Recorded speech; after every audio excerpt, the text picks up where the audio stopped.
Streptococcus pneumoniae are gram-positive. They are lanceolate-shaped diplococci. They differ from other bacteria in having very important morphology. They are soluble in bile and they are very sensitive to octochin, and they have a different kind of capsule which is made up of polysaccharides. They are usually present as common commensals in the upper respiratory tract, and the diseases that they cause include pneumonia and otitis media. Coming to the morphology of Streptococcus pneumococci, it is typically a very small bacteria, and it is slightly elongated with one end pointed and other end broad, giving it a flame-shaped appearance or lanceolate appearance. Both they are present in two and therefore called as diplococci, and the broad ends are in opposition to each other. They are capsulated, they are non-sporing and non-motile, and this capsule which they possess gets lost when it is cultivated repeatedly. And finally, these are gram-positive in nature, and they are stained using the India ink, and the capsule appears as a clear halo in that. Cultural characteristics of Streptococcus pneumoniae. The Streptococcus pneumoniae has a complex growth pattern, so it always requires endless media to grow. And it requires the three important conditions, that is, it should be grown on 37 degrees Celsius, 7.8 pH, and it is slightly capnophilic, so it will be better to grow on 5 to 10% carbon dioxide. Coming to growth on blood agar, it shows dome-shaped glistening type of colonies which show greenish discoloration indicating the veritance like alpha hemolysis. Later, on further incubation, it forms the following characteristic: the edge will be raised while central ambulation will be seen. As a result of it, this type of concentric rings, when they are reviewed from the top, they show a dotsman appearance, or also called as a Kerem coin appearance. While some of the strains like the type 3 and type 7 strain, they also form large nucleoid colonies. In case of anaerobic conditions, there is beta hemolytic zones are also formed. Exclusively beta hemolytic zones are formed, and this is due to the presence of the oxygen mobile hemolysin called as the hemolysin O. In liquid media, like in the case of glucose broth, there is readily autolysis takes place in the culture. As a result of it, a uniform turbidity will be obtained, and this autolysis will be enhanced by three substances like bile salts, by the sodium lauryl sulfate, and by the surface acting agents, while it is inhibited by the heating the culture. Coming to the next one, that is the biochemical reactions.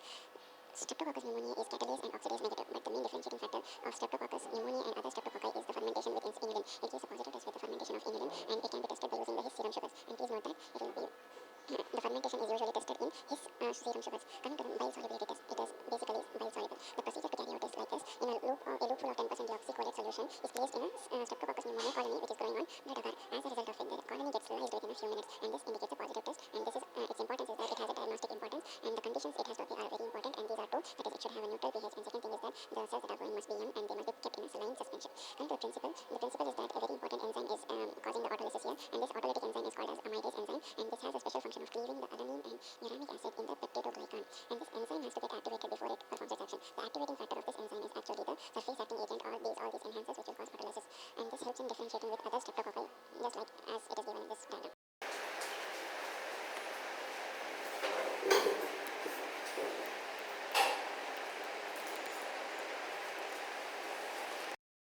So coming to the resistance, Streptococcus pneumoniae is a very delicate organism. It can even get destroyed by heat as well as by the anti-substance. By heat, it can get destroyed at this thermal death point, which is 52 degrees Celsius for 15 minutes. And even on prolonged incubation also, it can even die. And this is because of the accumulation of the toxic peroxides. Coming to the maintenance of this strain, it can be maintained on semi-solid blood agar or by the process of lyophilization. So basically, maintenance involves by two processes, either by semi-solid blood agar or by the lyophilization. Coming to the sensitivity, it is sensitive to most of the antibiotics, and the best drug of choice for the Streptococcus pneumoniae is the beta-lactams. Earlier, till 1967, even it was susceptible to penicillin, but after that it has become resistant to 0.05 mg penicillin also. Coming to the next one, that is about the octochin sensitivity. Octochin means ethyl hydroxyprene, which is useful in differentiating the Streptococcus pneumoniae with other streptococci, and it shows a positive test when there is a wide zone of inhibition is formed on incubation. Coming to the antigenic properties, in that, let's first study about the capsule. In the capsule is very special here. It is made up of a type-specific polysaccharide capsule, which in the culture media or in presence of infective exudates and tissues, it can form what is called as the specific soluble substance is formed. This can get precipitated on serotyping, and it can even undergo agglutination with the type-specific anti-serum, and a very important reaction is shown as positive in case of Streptococcus pneumoniae, which was discovered by Neufeld, and this reaction is called as capsule swelling reaction, or also called as the Coulom's reaction. This Coulom's reaction's procedure is like this. So the Coulom's reaction involves a suspension of pneumonia when it is mixed with a type-specific anti-serum. Along with that, even a loop full of methylene blue is added. If there is presence of homologous anti-serum, apparently the capsule will get swelled up. Along with that, it can even get delineated and refractile. Let me repeat the procedure once again. When a suspension of Streptococcus pneumoniae plus an anti-serum which is type-specific or homologous to that is added, along with that presence of methylene blue, it will show a capsule which is swollen, delineated, and refractile in nature. And this is the bedside procedure which is performed. But a PCR-based test is more sensitive compared to the serotyping because it can even detect minute number of bacteria. And coming to the next thing, that is about the other antigens that are found on the Streptococcus pneumoniae. There are species-specific antigens that are found on Streptococcus pneumoniae. They can be classified into nuclear antigens as well as carbohydrate antigens. These are nuclear antigens include the nucleoproteins, while the carbohydrate antigen includes the somatic C carbohydrate antigen. There is also an abnormal protein which is called as a beta-globulin, and that precipitates with the somatic C antigen is also present in Streptococcus pneumoniae. And This abnormal beta protein is called as the C-reactive protein, also called as CRP. C-reactive protein is apparently its apparent antibody-like relation to the C antigen of Streptococcus pneumoniae is only fortuitous in nature. This C-reactive protein is an acute phase protein, acute phase substance produced in the hepatocyte, but it is induced to produce by the bacterial infection, by the inflammation, by malignancy, by tissue destruction. So there are four inducers of C-reactive protein production in hepatocytes, but it gets disappeared when the inflammatory reaction gets subsided. Coming to the variation, Streptococcus undergoes smooth growth of variation. Usually, the smooth forms will get converted into R forms. That is, the outgrowth of the parental smooth forms will get converted into the R forms, and these R forms have the following properties. That is, they are rough, they are auto-agglutinable, and they are easy to blend. This is very important, and they are non-encapsulated. This is the most important feature of the R form. Now, these R mutants in the tissues will usually get raised by phagocytosis itself. Coming to a very important phenomenon that we need to discuss, that is about the Griffith's transformation experiment on the rough strains. Griffith observed that this rough Streptococcus pneumoniae can be made to produce the capsule by transforming the DNA from the respective serotypes of the S type of the Streptococcus pneumoniae. And it is a very important experiment. Coming to the next one, that is about the tissues and the virulence factors. First, we'll study about the virulence factors. The virulence of the Streptococcus pneumoniae is basically dependent upon the capsular polysaccharide, and the properties of this capsular polysaccharide is that it is, firstly, it is acidic in nature. Second thing is it is hydrophilic in nature. Then this capsule is very important for the virulence of this bacteria, and these capsules, this organism is susceptible to the surface phagocytosis, which should be engulfed against a firm surface only, which is that firm surface that will be the fibrin cord or the epithelium can act as a firm surface here. And remember that the type C Streptococcus pneumoniae is more virulent. Why is it? It is because of the abundance of the virulence factor, that is the capsular material, and there are also non-capsulated strains which are virulent, like the R strains. Coming to the next one, that is about the pneumolysine. This pneumolysine is a toxin. It is what kind of a toxin? It is a membrane-damaging toxin, which is having the following properties. It is basically cytotoxic, as well as it is complement activator. It is cytotoxic, complement activator, along with that it is immunogenic in nature. Coming to the autolysins, these autolysins are produced by pneumococcal, and autolysins are produced by releasing the bacterial components in the infected tissues. And there are also some minor toxins like the oxygen lepile hemolysin, and the leucocidin, but these are so weak that they don't contribute much to the virulence. Coming to the next one, that is about the pathogenicity. The pathogenicity of Streptococcus pneumoniae or pneumococcus is very fatal. It causes very fatal infections when it is given intraperitoneally, and even it can cause death in 1 to 3 days, and this can be demonstrated in the exudate and the heart blood of the mice as well as in the rabbits. Coming to the damages it can cause on the humans, this is not so much fatal to cause death in case of humans, like it can spread 2 types of spreading diseases occur, that is directly spreading diseases as well as contagiously spreading diseases. The directly spreading ones include the infection in the middle ear, paranasal sinus, and the upper respiratory tract and lower respiratory tract infections. It can even cause the meningeal infection also. Coming to contagiously spreading, this includes the meningeal infection, and coming to the next one, that is it can even cause a very dangerous disease, that is the bacteremia it can cause, and this can also lead to the distant infections in heart, peritoneum, and even the joints. Infection is commonly endogenous in nature. Please remember, infection is commonly endogenous in nature, but sometimes even it can become exogenous also. There are very important respiratory infections like the lobar and the bronchopneumonia, which is exclusively caused by this Streptococcus pneumoniae. It can even cause acute tracheobronchitis and empyema. Coming to lower respiratory tract infections, it can be divided into 4. It can cause entrapment, expulsion, cough reflex, and ciliary escalator effects.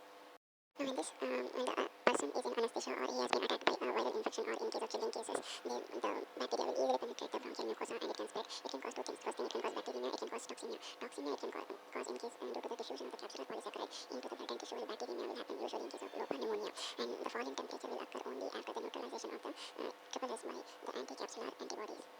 So coming to the bronchopneumonia is usually secondary to some other infection, and the damage caused will be to the respiratory epithelium, and there will be excessive bronchial secretions taking place, and it can facilitate the invasion of the Streptococcus pneumoniae along the bronchial tree. Usually it is a terminal event in case of aged and debilitated patients. Coming to the next disease, that is the chronic bronchitis. It usually causes acute exacerbations and a high amount of respiratory secretions. This disease is also caused by another bacterium called as Haemophilus influenzae. Coming to meningitis is one of the most serious infections caused by this bacteria. It can be divided into 2 types, that is primary or secondary. That is primarily it can be caused due to pneumonia bacteria itself, but it is very rare case. It is actually the secondary one, which is more common than compared to the primary, and this disease affects all ages, and usually the secondary diseases involve like the pneumonia, otitis media, sinusitis, and conjunctivitis. Coming to the next one, that is about the circulatory lesions in other parts of the body also it can cause, like the otitis media, sinusitis, conjunctivitis, peritonitis, arthritis, and some circulatory lesions, and very importantly it can cause keratitis and dacryocystitis.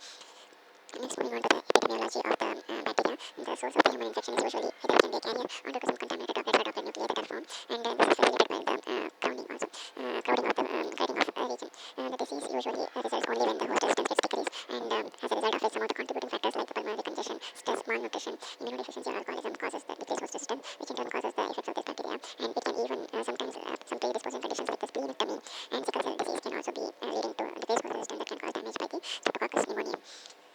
Then the type 3 is one of the most damaging bacteria, and the predisposition to allergy or to this respiratory infection can make it more susceptible to the bacteria. Usually the most commonest infection it can cause is otitis media in ear and sinusitis in the nose, in the nasal region. Okay. And coming to the types, there are very important common age serotypes, that are 1 to 8, which are responsible for 75% of the cases, while child will be usually affected by 6, 14, 19, and 23.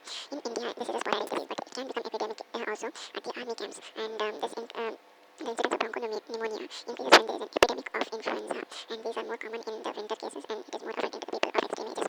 Coming to laboratory diagnosis, it is very simple here, and the first specimen collection takes place, which is through the sputum or CSF or the blood will be collected on will be cultured and microscopy. In microscopy, in the case of acute phase of the lobar pneumonia, you will find a rusty sputum will be found, and there is no other bacterium except the pneumonia in the rusty sputum. It will be showing gram stain positive, and even the fluid aspirated from middle ear can also demonstrate this streptococcus pneumonia. In case of meningitis, it will be seen inside the polymorphs as well as sometimes even it can be present extracellularly also. Culturing, it, as I have already told, culturing requires a very special media like ND's media is required. Like the blood agar plate should be used for inoculation, and it should be incubated at 37 degrees Celsius. It is capable of 5 to 10% carbon dioxide, and overnight incubation should be done. Sometimes it can be facilitated by using gentamicin, 10 microgram per ml can be used. Then blood culture in the acute phase of pneumonia, the organism may be obtained from blood culture in the glucose broth. Isolation of streptococcus pneumonia from the blood is a very bad prognosis because it indicates toxemia as well as bacteremia.